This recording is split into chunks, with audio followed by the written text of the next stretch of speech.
Hi everyone, it's Margaret Duplashane here, and today I wanted to talk to you about FODMAPs, what they are and how they can wreak havoc on you. First, before I get into today's topic, I want to give a quick introduction for those that are new to me. Again, my name is Margaret Duplashane. I am a 55-year-old fitness instructor and personal trainer with about 30 years in the business now. My specialty has always been fitness for women. And over the years, depending on what stage of life I was in, I've evolved and specialized. There was a time when prenatal fitness was my specialty.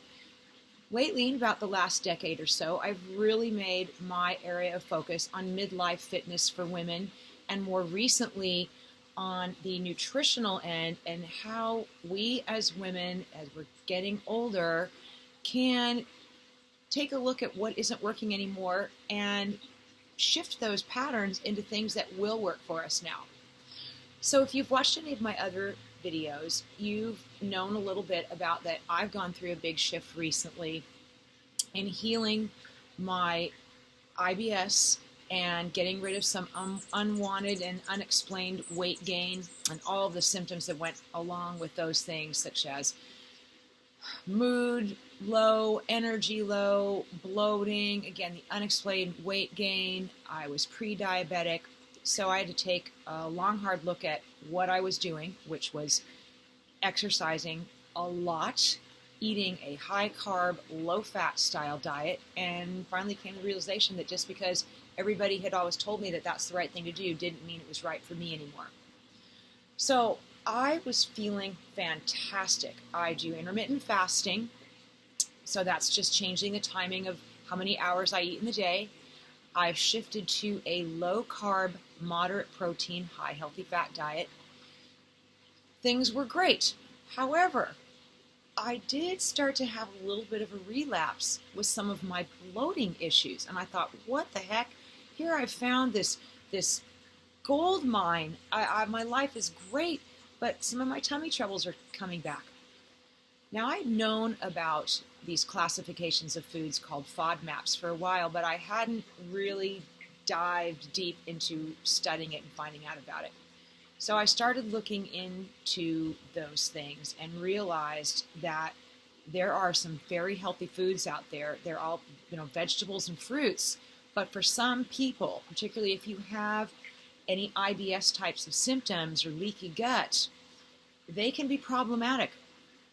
And I did go back and see my gastroenterologist recently, and he confirmed that he felt I should look into eliminating some of these FODMAPs. So, what is a FODMAP? I'm going to have to actually read you the definition because I will blow it, and I may pronounce some of these wrong. I hope I don't, but if I do and you know that I'm doing it wrong, please forgive me. So the F in FODMAP stands for fermentable. The O stands for oligosaccharides. The D stands for disaccharides. The M, monosaccharides. The A stands for the word and P is polyols. Now, there's a pretty long list, and I'm just going to read through a few of them, but what I will do after this video is be posting a couple of graphics that are going to show you what are high FODMAP foods and what are some low FODMAP foods, so that you can take a look and see what's going on for you. If you're having any troubles, maybe there's something there that you want to test out. But the O, there's wheat, barley, rye, onions, leeks, artichokes, things of that nature. The disaccharides, milk, ice cream, yogurt. The monosaccharides, apples, there's one that a lot of people eat. Watermelon, pears, asparagus, that was one on my list. High fructose corn syrup, which we should be avoiding anyway. And polyols, again, apples comes up in that list. Mushrooms, cauliflower, artificially sweetened chewing gum. So again, you'll be able to look at these lists. But I want to tell you a little bit about what I was doing and why would I ever think this was a problem.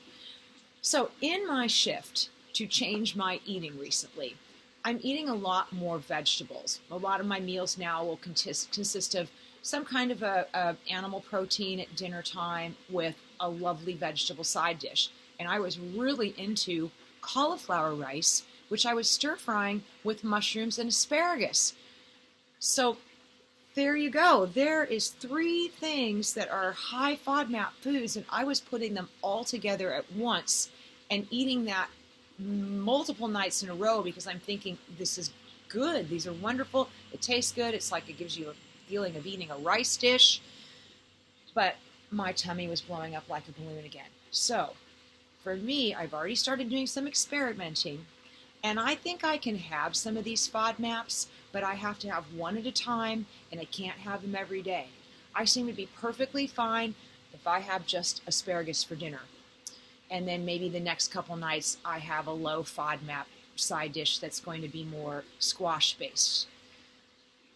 So you get where I'm coming from. I've definitely taken mushrooms out for a while, and cauliflower I think I can have maybe once here and there. Same with Brussels sprouts. A one-time standing alone doesn't seem to do the trick. So how are you going to figure this out? Well, it's called a study of one. You're going to have to become a food detective if you're really serious about looking at this.